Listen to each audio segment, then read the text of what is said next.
So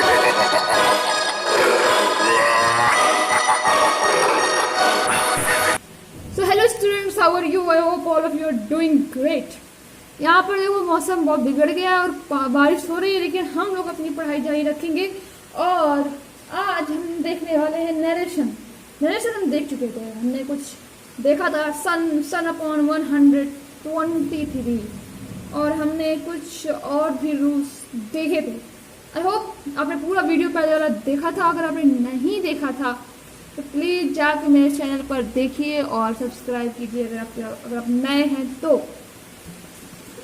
आज हम फिर से बात करेंगे अपने नरेशन के बारे में, अपने डायरेक्ट एंड इनडायरेक्ट के बारे में कि how to properly change these sentences and how we can be expert in making these sentences like direct and indirect. So let's begin, students.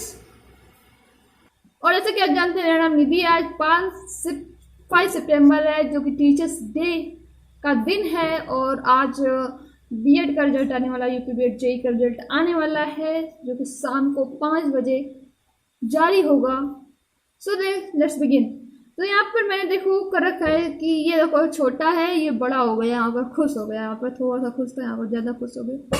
तो यहाँ पर ये देखिए दिस का दैट हो गया है, बीच का दोज हो गया है, हियर का देयर हो गया है, हेंस का देंस हो गया है, नाउ का देन हो गया है, दस का सो हो गया है, टुडे का दैट डे और येस्टरडे का the previous day, the day before yesterday का 2 days बिफोर, टुमारो का दैट नाइट, टुनाइट का दैट नाइट, दिस डे का that day, next day, next night, next week, next month, next year का हो जाता है the following day, the following night, the following month, following week, the following month, the following year. So I hope you are getting all. यहाँ पर हमें ये पता चल रहा है कि जब हम डायरेक्ट से इनडायरेक्ट में कन्वर्ट करते हैं तो वहाँ पर दिस का दैट हो जाता है, दीज का दोज हो जाता है। ठीक है, मुझे पता है आपको समझ में आ गया। आज चलो जल्दी से चलो आगे चलते हैं, आगे देखते हैं आगे क्या है। मैंने कुछ बताया था कि कौन सा टेंस किस सेंटेंस मतलब किस टेंस में कन्वर्ट हो जाता है, तो आज हम देखने वाले हैं। इसमें लिखा हुआ है said to me I am writing, comma inverted comma के अंदर है। बताया था कॉमा इन्वर्टेड कॉमा के अंदर होगा तो रिपोर्टेड स्पीच होगा और जो कॉमा इन्वर्टेड कॉमा के बाद होगा वो रिपोर्टिंग स्पीच होगा। ठीक है, गुड। अब नंबर फर्स्ट सेंटेंस दे रखा है he said to me I am writing, तो यहाँ he said to me I am writing. अब नाउ हम देख सकते हैं कि अभी हमको सेड टू को किस में बदलना होता है, टोल्ड में बदलना होता है। सेड और टू पूरा टोल्ड में बदल जाता है और बाकी वैसे का वैसे रहता है। तो ही टोल्ड मी, उसके बाद कॉमा इन्वर्टेड कॉमा हट कर दैट लग जाता है। दैट लगने के बाद में जो ये होता है सब्जेक्ट, इसका ये है ये इस किसके अनुसार बदल जाता है, ये बदलता है आपका फर्स्ट पर्सन जो है आपका सब्जेक्ट के अनुसार बदलता है। सब्जेक्ट इसमें क्या दे रखा है ही और इसमें ऑब्जेक्ट है मी। तो जब अगर फर्स्ट पर्सन का कोई भी नाउन मतलब प्रोनाउन दे रखा है तो वो बदलता है आपका सब्जेक्ट के अनुसार। तो यहाँ पर आई दे रखा है और यहाँ पर फर्स्ट पर्सन है, फर्स्ट पर्सन यानी कि इसके अनुसार बदलेगा तो यहाँ पर क्या आ जाएगा ही। So he was writing, got it.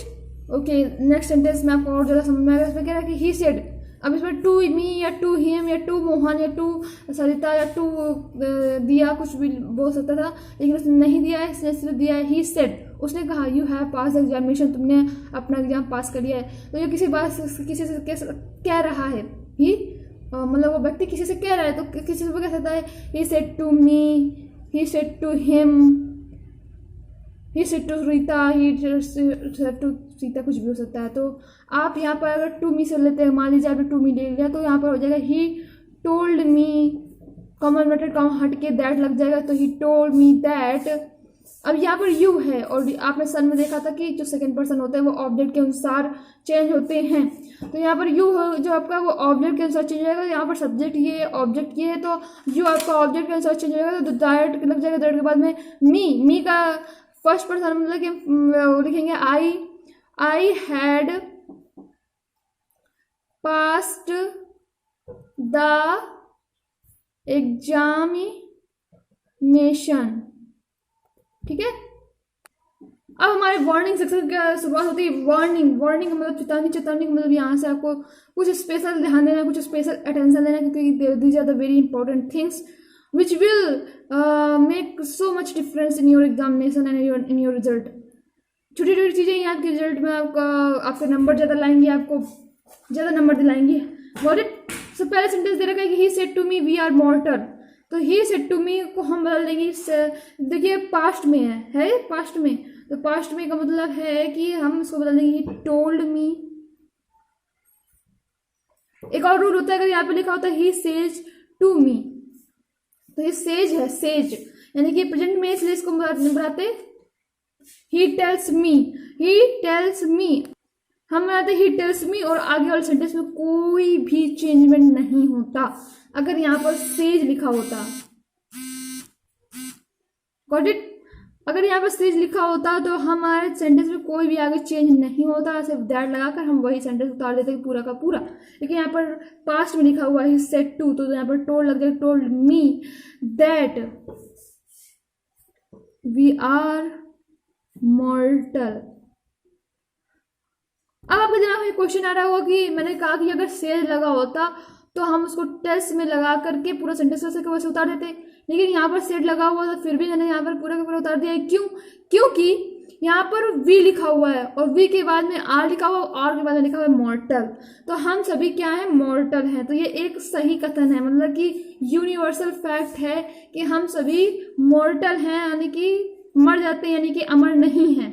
ठीक है, तो इस वजह से ये सेंटेंस नहीं बदल सकता है, क्योंकि यह एक ऐसा सत्य है जो बदला नहीं जा सकता, इस वजह से इसका सेंटेंस भी नहीं बदला जा सकता। आई होप यू गॉट इट कि जो सेंटेंस यूनिवर्सल हैं उनको नहीं बदला, जैसे कि पृथ्वी सूर्य के चारों ओर चक्कर लगाती है, तो this is a universal fact which nobody can change, कोई भी नहीं बदल सकता, इस वजह से हम उसको नहीं बदल सकते, जैसा कि तैसा वैसे रख देते हैं। एक तो इसमें बदलता है और दूसरा ये। इस प्रकार के 2-4 सेंटेंस ही होते, ज़्यादा सेंटेंस नहीं होता, इसलिए आपको ज़्यादा टेंशन लेने की जरूरत नहीं है। ठीक है, उसके बाद हम वार्निंग नंबर 2 देखिए, this is so important, please pay attention. यहाँ पर दे रखा है, तो इसमें लिखा हुआ है the Hindustan Times says our office will remain close on Sunday next. इसे हम कैसे बनाएंगे कि जब कोई भी न्यूज़पेपर का एडिटर जब भी रिपोर्टेड स्पीच में अवर का प्रयोग, अस का प्रयोग और वी का प्रयोग करे, तो जब हम उसको इनडायरेक्ट में चेंज कर रहे होंगे तो उसका हम अवर की जगह क्या कर देंगे? इट्स कर देंगे। I hope you are getting. ठीक है, तो Hindustan Times says that its office will remain close on Sunday next. Please write it down. The Hindustan Times says that its office will remain close on Sunday next. और यहाँ पर कोई भी sentence में changement नहीं हुआ है, क्योंकि यहाँ पर सेज लिखा हुआ है। सेज मतलब कि नो चेंजमेंट इन रिपोर्टेड स्पीच। नेक्स्ट वाला सेंटेंस आप मुझे कमेंट में करके बताना, नहीं कमेंट में कर सकते हो तो अपने आप से करके देख लेना कहाँ पर इट का प्रयोग होगा। तो the Hindu says that it is going to publish the result of election in its Sunday's paper. Got it? और सेज लिखा हुआ, इसलिए कोई भी चेंजमेंट नहीं होगा। नेक्स्ट एंड लास्ट वार्निंग है जो वो है ये, Mohan said to Sohan you are wrong but I am right. इसमें देखो एक बॉय दूसरे पे से कह रहा है कि you are wrong but I am right. अब अगर आप इसे चेंज करोगे तो आप करोगे Mohan told Sohan that he, अब यहाँ पर आर का इज नहीं होगा, ठीक है, वॉज हो जाएगा, क्योंकि यहाँ पर जो प्रेजेंट कंटिन्यूस होता है वो पास्ट कंटिन्यूस चला जाता था। He was wrong but he was right. अब यहाँ पर कैसे पता चलेगा कि कौन सा ही किसके लिए आया है? तो यही बताने के लिए हमें ब्रैकेट में लिखना है, ब्रैकेट में ही के आगे लिखना है कि जिसके लिए हम डिनोट कर रहे हैं, जिसके लिए हम बता रहे हैं, उसका नाम हमें ब्रैकेट में लिखना है। ठीक है, तो जैसे ही हमारा यहाँ पर सोहन के लिए है ये वाला ही कि यू आर रॉन्ग, तो यू ये वाला चेंज होगा किसके अनुसार से? सोहन के अनुसार से। सन अपॉन 123 हमने देखा था कि सेकंड पर्सन ऑब्जेक्ट के अनुसार चेंज होता है, तो इस वजह से ऑब्जेक्ट के अनुसार चेंज होगा, तो ये ही इसके लिए। जैसे कि फर्स्ट पर्सन सब्जेक्ट के अनुसार चेंज होता है, तो ये ही मोहन के लिए है। तो ठीक है, यहाँ पर मोहन आ जाएगा। तो thank you so much for watching till end. I hope कि आपको ये वीडियो अच्छा लगा होगा। Thank you so much. Please like and subscribe. अगर आप नए हैं तो please subscribe my channel. Thank you so much. Bye.